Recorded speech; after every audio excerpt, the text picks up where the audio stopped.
All right, y'all. Welcome back to the channel. I'm your girl, Baba Juno. You already know we starting the week off right. I upload every Friday and Monday, giving my unsolicited commentary on the latest TV shows and movies. This week we go in with P-Valley Season 2, Episode 7. Warning, I am dropping spoilers all through this video, so if you have not watched it yet, go ahead and leave and then come on back for the rest of my commentary. Don't forget to like, share, comment, subscribe. And don't forget to hit that bell notification so you know when I upload next. All right, let's go ahead and get into it.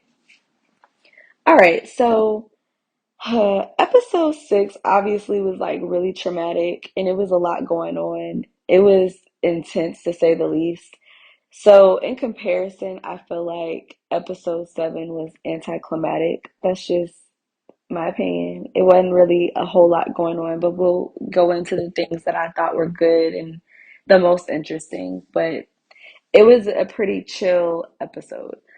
So episode 6 goes into, or rather, it ends with Tarika coming to Mercedes and breaking the news that she's pregnant. And so episode 7 picks up with that storyline where Tarika is really forced to make a decision sooner rather than later on what it is that she's going to do. I thought the writers did an excellent job depicting her situation because I feel like we probably all know somebody who's been in a situation or somebody's daughter, cousin, whatever, who has been in a situation where they accidentally get pregnant because they're young and they don't really know what the heck they got going on or what they're doing. And she's 14, and so she ends up getting pregnant. It's not planned, obviously. And Mercedes is like, you're going to make the choice for yourself of what it is that you're going to do. I'm not going to tell you, but I'm going to be here to support you through whatever decision you make. Mercedes is really triggered by the situation because she was Tarika. She had Tarika extremely young. Her mom used to use her to get things for them, whether it be money or, different things like that. And Mercedes got herself caught up in a situation to where she got pregnant extremely young. The only difference is her mom didn't give her the options that she could have had. And she wasn't willing to support her through all of those options. So Mercedes goes on to say during a conversation that she's having with Tarika is like, I want you to have all of your options in front of you. I didn't get the opportunity to have all of my options. So we see that Tarika decides for herself that she is going to go ahead and not go through with the pregnancy and goes on to even question, like, is she going to go to hell or things like that. But Mercedes was so supportive throughout the whole decision process for Tarika. I really feel like their relationship is on a mend, and I think they have a better understanding of each other. Um, so I thought that was really good. It's the here and now for me. It's the fact that the writing hits so close to home with the reality that we're experiencing now or that we have experienced within the past 2 years. So I thought they did a really good job with that. Moving on to Murda and Clifford. Okay, let's go ahead and get into Clifford looking like he ready to represent a cash money board meeting. I that wig was throwing me off. It was a 27 piece with a deep bang, with a swoop. It was a lot going on. But he is taking care of grandmother. Grandmother is sick with COVID, tremendously sick. I predicted in the last episode that she was going to pass from COVID. I feel like it's heading in that direction, but who knows? She might have a comeback, but she's obviously really sick, and Murder is stepping up to the plate and helping in her caring before she had to get rushed to the hospital. But he's stepping up to the plate. I feel like him taking care of grandmother is like, or was, because it's probably been like a couple of days or whatever. I feel like it's been a good distraction, or not even a good distraction, just a distraction from what actually happened. We see that he's really suppressing his emotions. Like he starts to cry, but then he has to like hold it in because he hears grandmother coughing or whatever. He has to go tend to her.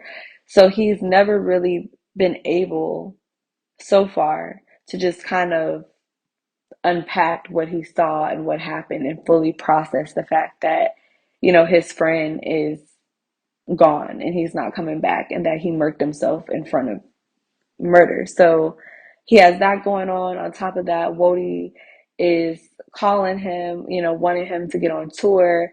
It looks like things are really about to pop off because he has a song with Tina Snow and it's going, viral and stuff like that. So everyone's talking about him. His line is blowing up with notifications and things like that about how great his song is and all that stuff and how he's like the next one up. So he's got a lot going on. It's like a proud moment because he's thriving and he's flourishing, but at the same time, he just witnessed something traumatic. And then, he's in love with Clifford and he's grappling still with being his authentic self and how does he portray that to the world, or how will the world perceive him as being a gay trap rapper? What does that actually look like? So you see him talking to Cliff about, were you always like this? Did you always know that you were like this? And Clifford is encouraging, he's supporting, but he's also like, you have to be authentically yourself and whatever that looks like, And I think that obviously Murder is in love with Cliff and he loves him in all of him, but I think he also looks up to him as somewhat of a role model of just being authentically yourself and living proudly in your truth and whatever that looks like. So I thought that breakdown was really good. I thought it was a good moment. You know, Cliff is really upset that grandmother decided to go wade in the water and now she got to go, in the hospital, and she doesn't know if this is going to be the last time that she had to talk to grandmother. So he's crying and things like that, and he comes out and Murder's in his little robe looking like he about to shake a tail feather, literally, because they about to get that bed rocking, okay? And I thought it was a really good moment, a comfort to both of them. They're both going through different things. Cliff obviously has the weight of not only the pink, but just the weight of being a caregiver to a blind elderly person. And then on top of that, you're caring for somebody now that has COVID and feeling the guilt that grandmother doesn't go out, but I go out and I don't have COVID, but she does. And so just grappling with all those different things, it was nice to see that they were able to comfort each other and be there for each other and get back into a good place, a loving place, looking like secret lovers. They finally back, y'all. I don't know how long it's gonna last. Y'all let me know down in the description box, in the comment section, if y'all think that it's gonna last or not. Will he be here, to stay? Or do you think fame is gonna get the best of him? I don't know. I feel like if you go either way, I don't want to say, but I don't think it's gonna work. I think that in the end, Murder is gonna get famous or recognized, and I think that's gonna overpower what he has going on with Clifford. But I could be wrong, but that's my prediction for that situation. But it's nice for the here and now. So they also did a really cool job. They kind of did a little backstory on grandmother, aka Loretta Devine. I mean, I it's so weird seeing her in this role because every time Cliff says grandmother, I think of that gospel song where like I had a praying grandmother. I think of that, but this Loretta don't. She not the praying grandmother. She the grandma that talk about sucking peen and doing all this other extra stuff. But we see like that she used to be, the headliner at the Pink. And that, the Pink has always been a place of relaxation, of turning up, of unwinding, unloading, of fun, a place of joy.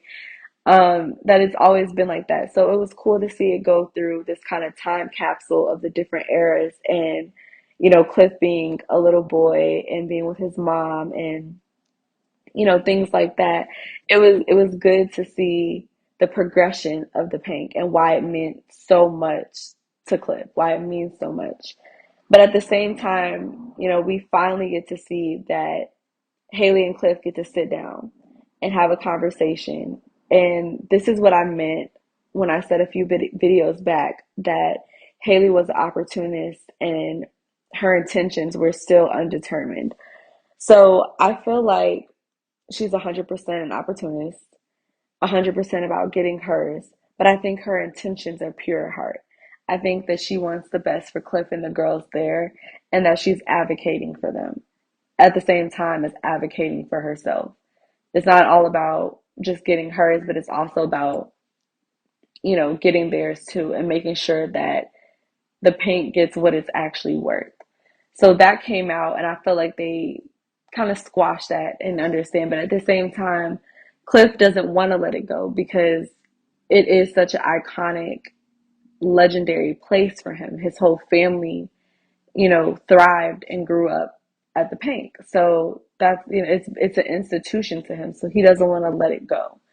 But Haley's kind of like, you can build another Pink, but I'm going to get you this bread because I feel like this is what it's worth. And if the casino is coming here anyway, you might as well profit off of it being here instead of them just bulldozing you out and offering you a small amount of cash. So I feel like, she's smart. She has it figured out. And I think that Cliff kind of has a better understanding of where she was coming from. But I think her intentions are pure when it comes to the girls. And I think we saw that when she randomly ran into Mississippi at the grocery store and was basically like, here, I'm gonna help you in so many words. And then we see her pop up at Mississippi's house and, tell this real creepy story, but basically telling her in subliminals, like, I'm gonna help you get out. You don't have to murk him. You don't have to do that, but I'm gonna show you how to get out. The Keyshawn was holding that baby. That baby's like, "Get me out now! Get me out now! He's crazy. I'm ready to go." Her face said it all. She's like, "I don't want to be here no more. You go ahead and take me. You lead him and take me."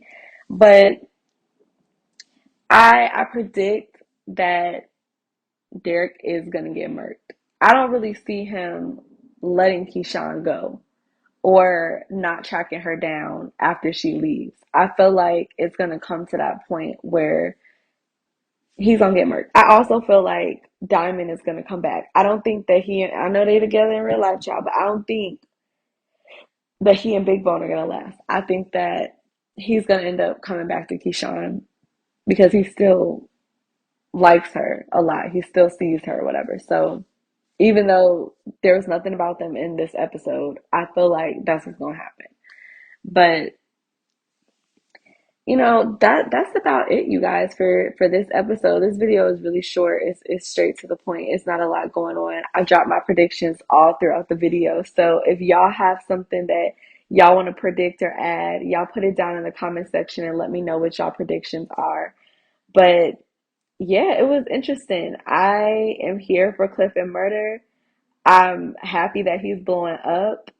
I hope Loretta Devine, aka Gloria, I got greens, beans, potatoes, tomatoes, waiting to exhale. If y'all get it, y'all get it. But um I hope that she survives, but I don't think that it's likely. I think they might take her off. Um that just seems where the storyline is going. I don't know. I could be wrong. I hope I'm wrong because I like Loretta Devine. I love her a lot.